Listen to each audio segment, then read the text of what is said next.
Branko, can you describe what phishing actually is? Yeah, sure. Phishing is a cybersecurity term that was coined a number of years back when these attacks first started to raise to attention. And predominantly what they're doing is the attackers are dressing up legitimate emails or looking like legitimate emails from trusted sources like your bank or your payment provider, or where you might be doing some online shopping. And the intent of that is to kind of deceive you into clicking or trusting those emails in the event so they can actually deploy their malicious software or deploy some link that effectively will give them access to your infrastructure or to your machine, or steal your password through credentials by asking you to enter in your username and password. And it's very hard and it's getting harder to identify what is a real email from a trusted source versus what is an email from an attacker. So there's a lot of controls in place to kind of pick up these emails. Unfortunately, like spam, they still come through.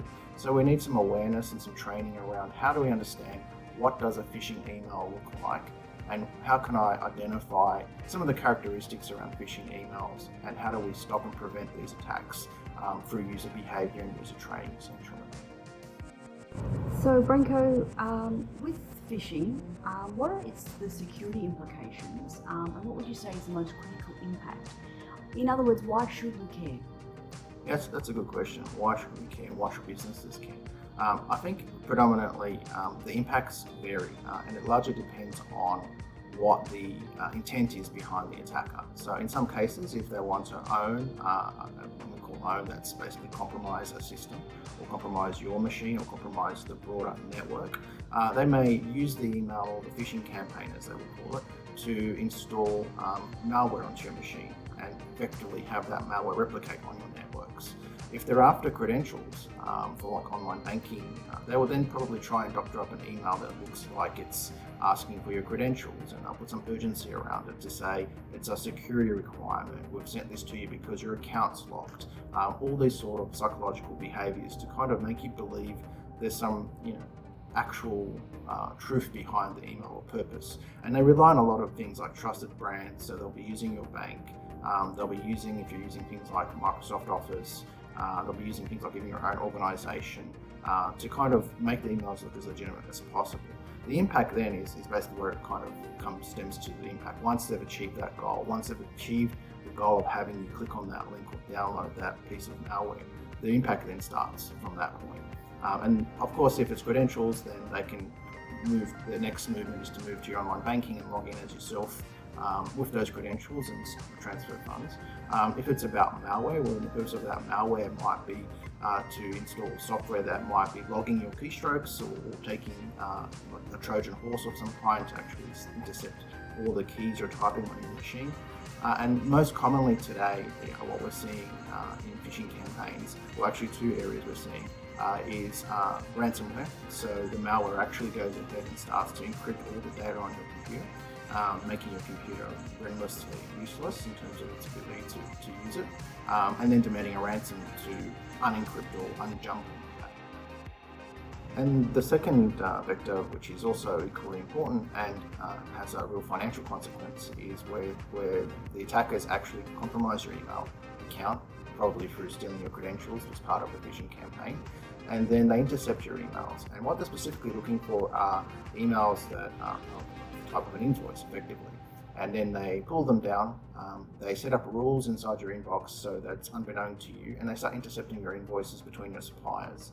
And what they do, and this is the part which makes it significant and impact perspective, is they alter the actual document, the PDF, the invoice, and they replace the legitimate account details, the VSB and the account number, with their own account and VSB details. So when you're actually making payment, if you're paying off the invoice, you're paying into the attacker's account.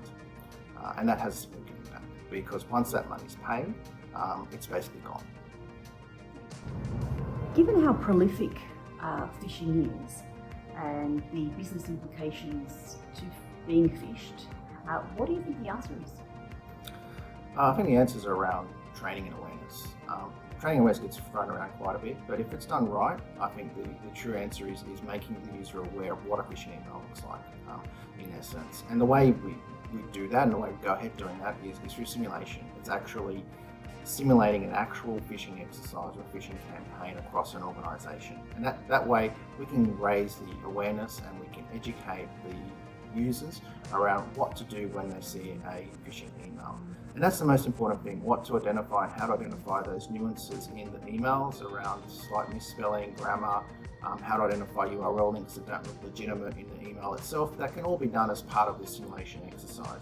And in fact, it's one of the areas where Phishing as a Service for Dragonfly was born out of the need of our customers with this exact same challenge. How do we address a human security issue and one in a way that's a lasting way and keeps the users engaged and aware of the significant impact if they're not kind of doing these slight little investigations and challenging and questioning emails when they don't look right. So in essence, it's awareness, it's about simulation, and it's about running them often and then addressing those slight edge cases where users aren't doing the right thing, like say that way in that way, but we want them to kind of bring up the bar and raise the bar inside the organization where effectively if we don't click on that link and if we don't download that attachment, then the chances of having any significant impact to that business through phishing is greatly reduced. You mentioned that Dragonfly's Phishing as a Service security awareness program is something that you were involved in. What does it actually entail if someone was to go through that program? Well, the overarching life cycle of a phishing campaign is pretty much sitting down with you at the get-go and identifying a bespoke campaign that you would like to run inside your organisation.